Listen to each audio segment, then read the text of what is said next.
think it's really important people hear. Just to recap about our last Common Council meeting, and I'm not talking about the Common Council meeting, I'm talking about the special meeting that took place on Monday. I think it's fair to say that I've been sort of quiet in some meetings. There are times that I try to speak up only to be talked over or shot down or... Just wanted to clarify. If you could, I would actually like that in writing from the person that you talked to. Yeah, I have a recording of the phone call, and you can also call them.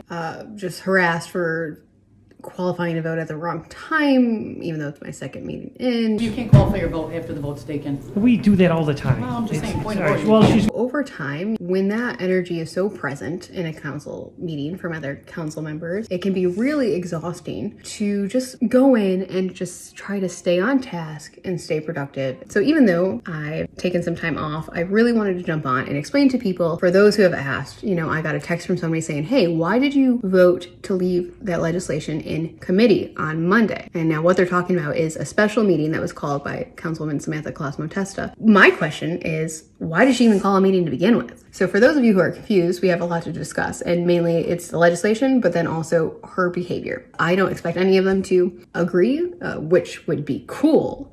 And then maybe we could talk things out and we don't have to have these constant fights anymore. But it's been 5 months and I'm concerned. So let's just talk about it. Where she's saying I'm following in line and just taking marching orders from people, I think it's funny because what she's actually saying is she just wants me to take marching orders from her. Not only that, I do find it incredibly insulting, especially from another woman. To say that about me means you don't think I'm smart enough or that I'm morally aware and invested in the integrity of my votes. But let's back up to the very first meeting, the Common Council meetings. Councilwoman Claus-Motesta came out with, she wanted 12 more police officers, 12 more firefighters. It was confusing because it didn't come from the actual police department and fire department. It should have always been their proposal. Nobody knows their departments better than them. And I get it. She's the wife of a firefighter, so she feels very passionate about these issues and their fire department specifically. So fast forward to what we ended up doing was 5 police officers, not the 12, because for every $300,000 we add to the city budget, it increases taxes by 1% for all of you. The cool thing is, with the fire department, there is right now that we applied for is something called the SAFER grant, and that has the opportunity to potentially give us 8 firefighters, where that will fulfill their positions for 3 years. And that is just incredible for taxpayers, right? So then fast forward to May, this last Common Council meeting, I think it was May 18th, we get legislation saying we need 4 more lieutenants. Now, if you don't know anything about the fire department, they're looking to promote 4 of the firefighters.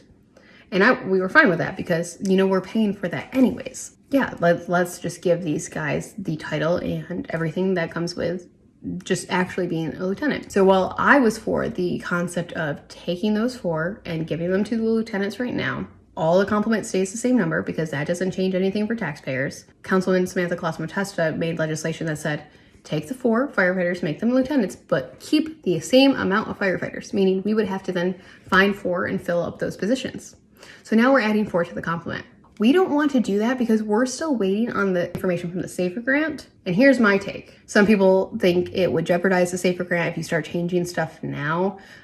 For me, it's more of 3 things. First of all, we've been talking about this since January. How come lieutenants have never come up before? And I think a lot of that has to do with this proposal never actually came from the fire department originally. I tried bringing that up in the committee meeting and asking this question, and what was directed for the administration ended up coming from Councilwoman Claus-Motesta replying to me why she put the legislation. Her answer was basically because I was just trying to get what I could and get 12 people. At that point, I had like 6 more questions lined up, but when that happens in those meetings, she's already showed me enough times of how she will just talk over people and shut people down. Piece of legislation that's new is the committee of the needs 9 whole, votes. which constituents, Every which piece of constitutes legislation a not quorum. needed needs a majority unless the statute says otherwise. Because I'm introducing it. And so it's just so unproductive, unfortunately. A lot of the questions that I have to get answered, I have to go off the clock and talk with people one-on-one, not in council meetings. And just because the respect isn't there in the room, which is really unfortunate for her, because I think if she allowed me to ask questions and fulfill where I'm going with things, I think she would see how much more aligned we are. The next issue is, what if we don't get the SAFER grant at all? What if we don't get the position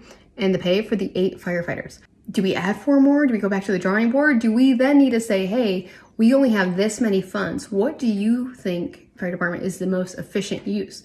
There's so many scenarios that this is too premature to play out. And then you know what the third issue is? We don't have a backlog of firefighters we can even hire yet. So even if we get this and said, hey, let's get 4 more firefighters out of our own pockets, or even if the SAFER grant happens, we have to wait until the fall to actually be able to hire people. So all of this comes back to why I voted to keep the legislation in committee. I did not want to vote it to take it out of committee, because at that point, if they made me vote, I would have had to vote no, because I didn't have enough information. I can't look at residents and the taxpayers of Utica and say, sorry, I just voted for this part of the budget and I don't know how much it's going to cost you.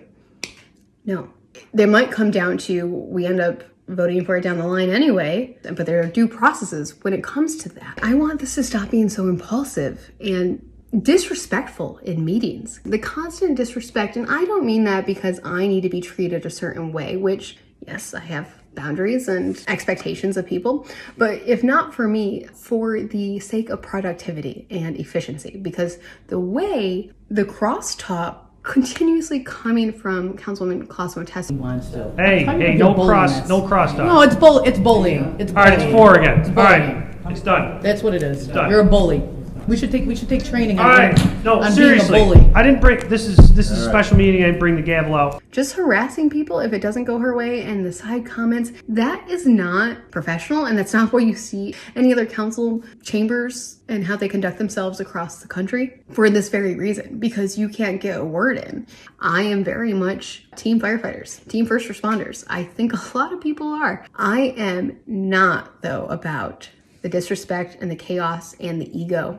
There's no room for that. And what we're seeing, Councilwoman Clausen-Tessa, she calls the special meeting. Councilman DeBrango. I'm not done support talking. this legislation. I'm going to This right here ask is written. that we have a special meeting on Monday.